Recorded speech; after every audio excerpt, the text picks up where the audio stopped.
안녕하세요. 스페셜리트입니다. 오늘은 강철부대 W에 대해 가지고 리뷰를 한번 해보도록 하겠습니다. 먼저 출연하는 부대는 특임대, 특수임무대가 있고요. 그 다음에 대한민국 육군 이렇게 나오고요.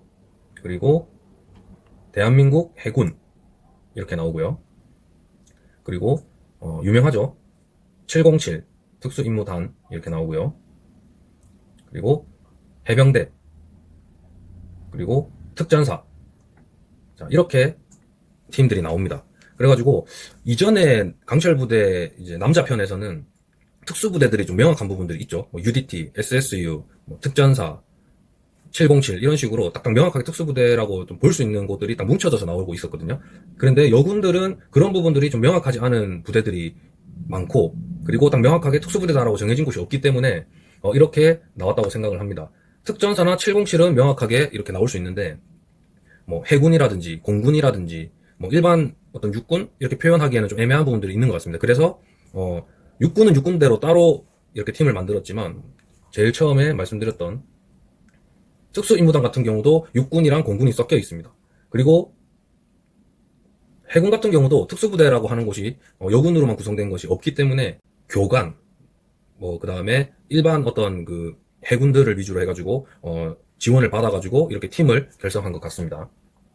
그래서 회차가 거듭되면서 이제 이 인원들이 어떤 모습들을 보여줄지, 그리고 여군들이 특수부대라고 딱 정해놓은 여군 부대 말고 일반 여군들이 어떤 그 진면모를 보여줄지, 이런 부분들을 좀 집중해가지고 보면은 될 것 같습니다. 남자 편이랑 다르게 차이점을 두고 봐야 될 것 같습니다. 참호격투랑 외줄 오르기 두 가지를 보여줬는데요. 외줄 오르기에서는 뭐 딱히 크게 기억나는 사람들이 두 명이 있습니다. 특전사에서 김지은 상사가 있고, 그리고 독거미 부대라고 불리는 조성은 중사, 이렇게 두 명이 제일 기억에 남는 것 같습니다. 그리고 김지은 상사가 이제 1등을 했거든요. 근데 그걸 봤을 때 확실히 특수부대라고 딱 명칭되어 있고 그 안에서 훈련을 받았던 인원들이 뭔가 좀 다른 부분들이 확실히 보였던 것 같습니다. 707도 아쉽게 떨어졌지만 707도 같은 특전사의 부대이기 때문에 그런 부분들이 딱 봤을 때 뭔가 일반 해군, 육군의 그 팀들과는 좀 다른 모습들이 확실히 보이기는 합니다. 참호격투가 이제 진행이 되었는데요. 이 참호격투에서는 베네핏이 두 개가 주어집니다. 첫 번째는 이제 본 미션 대진 결정권, 이제 육군이랑 해군이 붙어라, 뭐 특전사랑 707 붙어라, 이렇게 결정할 수 있는 대진 결정권이 주어지고, 두 번째로는 본 미션의 작전도가 주어집니다. 이 작전도라는 것이 어떻게 보면은 유리한 부분이 상당히 많죠. 왜냐하면 미리 결과를 어느 정도 알 수 있게끔 분석을 하고 전술과 전략을 짤 수 있는 그런 부분들이 있기 때문에 첫 번째, 그리고 처음으로 참가하는 인원들이 이런 것들이 주어졌을 때는 유리한 부분들이 상당히 많다라고 판단을 할 수가 있습니다. 그래서 이 참호격투에서 이제 지금 잠깐만 나왔었거든요. 근데 제일 처음에 진행이 되었던 이제 707하고 그 해병대가 있습니다. 근데 여기서 조금 아쉬웠던 부분이 뭐냐면은 피지컬 자체는 해병대 이수연 대원이 상당히 좋단 말이죠. 그렇기 때문에 이 이수연 대원을 해병대가 어떻게 활용해가지고 진행을 할 건지에 대한 생각도 한번 세밀하게 나왔어야 되는데, 그냥 이제 피지컬로 밀어붙이자라는 어떤 단순한 생각만 하지 않았을까, 좀 이런 부분들이 아쉽다고 생각합니다. 그리고 707 같은 경우도 좀 더 세밀하게 이렇게 전략을 잡았어야 된다고 생각을 하는데, 일단은 피지컬 좋은 사람 먼저 밀어내자, 이것까지는 좋았거든요. 근데 여기에서 조금 더 세밀하게 갔었으면 어땠을까, 그렇게 생각을 합니다. 왜냐면은 처음 딱 경기가 시작하고 나서 이 두 명 1대1로 맞닿아 있으려 하다가 707의 이현선 대원이 이수연 대원 쪽으로 붙었단 말이죠. 그렇게 됐을 때 여기서 좀 더 구체적으로 계획을 잡았으면 어땠을까, 이렇게 좀 아쉬움이 생기는 부분이 있습니다. 왜냐하면 남자 같은 경우는 아무래도 여자보다는 피지컬이나 이런 부분이 좀 더 크게 영향을 받을 수가 있고, 그리고 스피드가 조금 더 빠르기 때문에 1대1로 하다가 한 명을 몰아내기 위해서 한 명이 다시 2대1로 만들기 위해 가지고 한 명한테 붙게 되면은 다른 한 명이 빠르게 쫓아와가지고 그거를 막는 부분들이 상당히 많이 나왔었거든요. 앞전 시즌에서도. 근데 이번 편에서는 이현선 대원이 1대1로 붙다가 2대1로 딱 잡았을 때 이 남아있는 대원이 따라오는 게 아무래도 조금 느렸단 말이죠. 그렇기 때문에 여기에서 707 두 명이 이 이수연 대원을 빨리 끝내버렸어야 되는데, 이 인원과 1번 인원과 2번 인원이 당기는 방향이 반대입니다, 보면. 왜냐면 이 인원은 목을 잡고 왼쪽 방향으로 가고 있거든요. 그런데 여기 있는 인원은 똑같이 왼쪽 방향으로 가줘야 되는데 약간 이렇게 오른쪽에 반대 방향으로 끄집어내고 있는 거예요. 그러니까 여기에서 이 인원이 딱 부동자세로 버틸 수 있게 되었습니다. 그렇기 때문에 그런 부분이 아쉽습니다. 그래서 이현선 대원이 이수연 대원을 붙었을 때 같은 팀원한테 사인을 크게 줘가지고 한쪽 방향으로 밀었다면은 결과가 빨리 났을 수도 있고, 뒤집혔을 거라고 생각을 합니다. 아직 결과는 안 나왔지만 제가 생각할 때는 여기에서 지체가 되었기 때문에 나중에 이수연 대원과 707의 박보람 대원이 1대1로 남았을 때는 이수연 대원이 이길 수밖에 없다. 마지막에 뭔가 애매하게 반전이 있을 것 같이 하면서 끊었지만 결국에는 제가 볼 때는 해병대 대원이 이길 수밖에 없다. 왜 그렇게 생각하느냐? 이 참호격투라는 게 전 시즌을 다 통틀어가지고 피지컬이 좋았을 때는 반전이 있을 것 같이 만들어내고 끝냈지만 결국에는 반전이 거의 일어나지 않았단 말이죠. 그래서 예측하기로는 707 대원이 패배를 하고 해병대 인원이 올라갔을 거라고 생각을 합니다. 자, 이제 본 미션이 예고편으로 나왔거든요.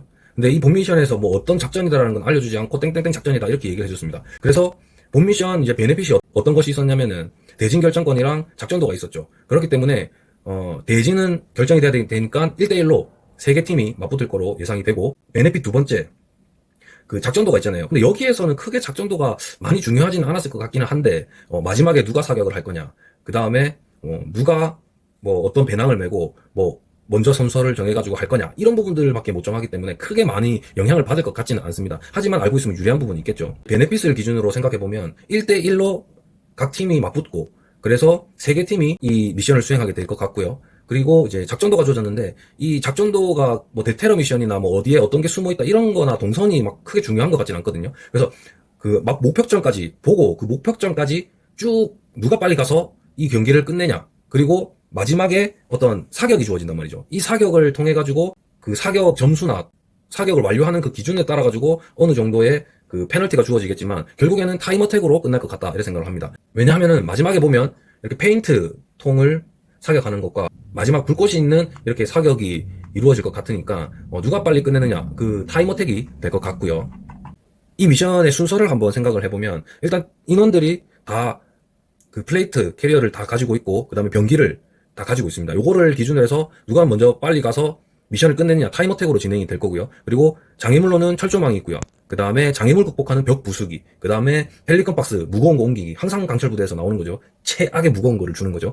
누가 펠리컨 박스를 캐리해가지고 옮기기. 그 다음에 이제 또 보면은 한 명이 배낭을 메고 있거든요. 그래서 이 배낭을 또 같이 메가지고 안에 또 무거운 게 들어있겠죠. 어떤 것들이. 그런 거를 이고 마지막 사격하는 장소까지 누가 빨리 가서 그 다음에 누가 목표에 있는 페인트통이랑 그 어떤 폭발을 일으키는 불꽃을 일으키는 타켓을 누가 빨리 맞춰가지고 이 미션을 빨리 수행하느냐.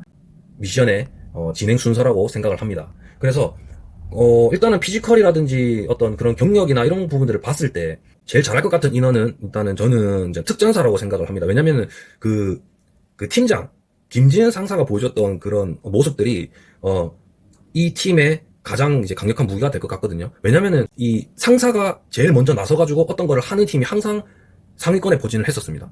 이 상사급들 그리고 제일 연장자가 먼저 나서서 했던 팀들이 제일 어떻게 보면은 상위권에 포진했기 때문에 특전사가 아마 유리하지 않을까 그렇게 생각을 하고요. 타격하는 걸 보면은 조금 자세들이 아쉽죠. 예, 요즘 트렌드에 맞지 않는 그런 자세들이 많습니다. 왜냐면은 보통은 이제 요렇게 탄창을 요즘엔 다 잡지는 않습니다. 뭐 잡아도 상관없긴 한데 요렇게는 보통 안 잡고 요 앞쪽을 잡아가지고 보통 파지를 하게 돼 있죠. 다음에 보여주는 인원도 보면은 같은 자세를 취하고 있죠. 그리고 다음 보여주는 인원도 같은 자세. 근데 뭐 이렇게 하라고 얘기하진 않았을 건데 왜 다 이렇게 했는지 조금 아쉬운 부분이 있습니다. 이 인원도 이 자세.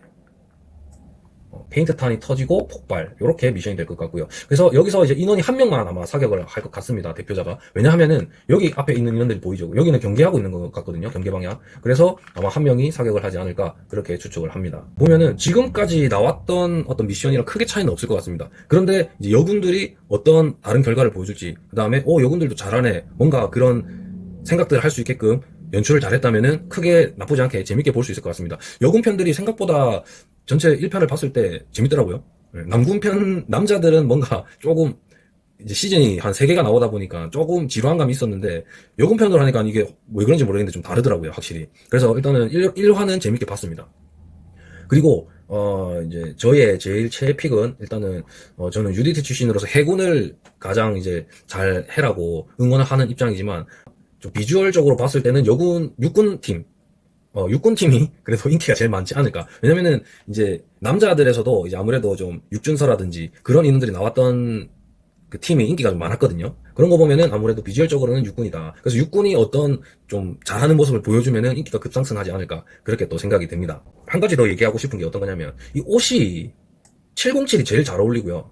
그 다음에 나머지 인원들은 옷이라든지 자세가 너무 어정쩡하고 어설퍼 보이게 서 있단 말이죠. 이거를 좀 잡아줬으면 어땠을까. 그렇게 생각합니다. 이게 좀 뭔가 이상합니다. 구부정하게 이렇게 서 있는 것처럼. 그래서 조금 그런 부분들이 너무 경직돼 있지 않았나, 사람들이.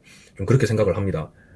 그래서 뭐 해병대도 그렇고, 예, 그나마 이제 특전사라든지 707이 좀 자세가 있게 조금은 나오는데, 그래도 전체적으로 봤을 때 뭔가 전 시즌에 어떤 남자들이 서 있는 거라든지 그런 뭐 상징하는 우람함이라든지 강함을 보여줬던 게 잘 안 나오지 않았나. 그렇게 해서 이런 부분들이 조금 아쉽습니다. 1화 리뷰는 이렇게 다 마치고요. 생각보다 여고편 재밌습니다. 그리고 그 뭔가 남자들은 약간 뭔가 숨기면서 나중에 폭발하는 힘을 보여줄 것처럼 그렇게 그 팀과의 어떤 신경전이 있었다면은 여군들은 그냥 앞에서 바로 질러버리더라고요. 예. 그런 것들이 좀 재밌더라고요. 예. 그래가지고 뭐 내가 뭐 제일 약해 보여가지고 저 팀을 뽑았다. 뭐 우리 안 약하던 거 내가 한번 너 깨부숴줄게. 약간 이런 식으로 막 쳐내니까는 그런 신경전들이 좀 재미있게 연출이 잘 나왔던 것 같습니다. 그래서 2화 뭐 3화 이렇게 해도 진행이 될 때도 뭐 그런 부분들을 좀 주력으로 잡아가지고 그 제작 발표회에서도 보니까는 이제 뒷담화는 하지 않고 앞담화로 뭐 조져주겠다, 뭐 앞담화로 풀어나갔다 이렇게 했는데 그게 진짜 그렇게 나오더라고요. 그래서 그런 부분들이 막 기분 나쁘지 않게 재밌게 잘 나왔던 것 같습니다. 그리고 이 미션에 대한 아쉬움은 아직까지도 남아 있습니다. 이 미션들이 너무 정형화되어 있습니다, 지금도. 그래서 지금 본 미션에서도 전 시즌에 나왔던 거 그대로 컨트롤 C, 컨트롤 V를 했거든요. 그래서 그런 부분들을 조금 더 좀 세밀하게 좀 잡아줬으면 어땠을까 그렇게 생각을 합니다. 너무 정형적이고 뭔가 그 요즘에 그 시청자들도 전술이라든지 전략이라든지 이런 거 너무 관심이 많고 잘 알거든요. 그렇기 때문에 그런 것들을 어떻게 하면은 더 설레이게 재밌게 반전을 주면서 연출할 수 있을까, 그런 부분들이 좀 더 잘 나왔으면 하는 바람입니다. 너무 체력전, 타임어택 요거에 포커싱이 돼 있는 그런 프로그램이잖아요. 근데 이제는 너무 힘으로만 가는 건 안 되거든요. 왜냐면은 그 전술이라든지 머리를 써가지고 반전을 주고 이 말 한마디로 어떻게 이 전술을 바꿔가지고 이겨내느냐, 그런 것도 상당히 중요하거든요. 요즘에 그 흑백 요리사 보면은 이제 다 요리는 잘하잖아요. 다 실력도 있고. 그런데 그 포인트를 어떻게 머리를 잘 써가지고 그 대결에서 이기느냐. 그 다음에 이 맛을 어떻게 머리를 잘 써가지고 이 재료를 다른 어떤 매력 있는 부분으로 표현해내느냐. 그런 부분들 때문에 상당히 흑백 요리사가 재밌는 거거든요. 그래서 강철 부대도 그런 부분들을 잘 고민해가지고 그 머리를 써가지고 반전을 주는, 너무 힘으로만 밀어붙이는 게 아니고 이 힘을 쓰더라도 머리를 써가지고 이거를 이겨내는 그런 어떤 전술 전략들의 그 미션들이 주어진다면 훨씬 더 이제 강철 부대가 보는 맛이 풍부하지 않을까 그렇게 생각을 합니다. 감사합니다. 스페셜 LT였습니다.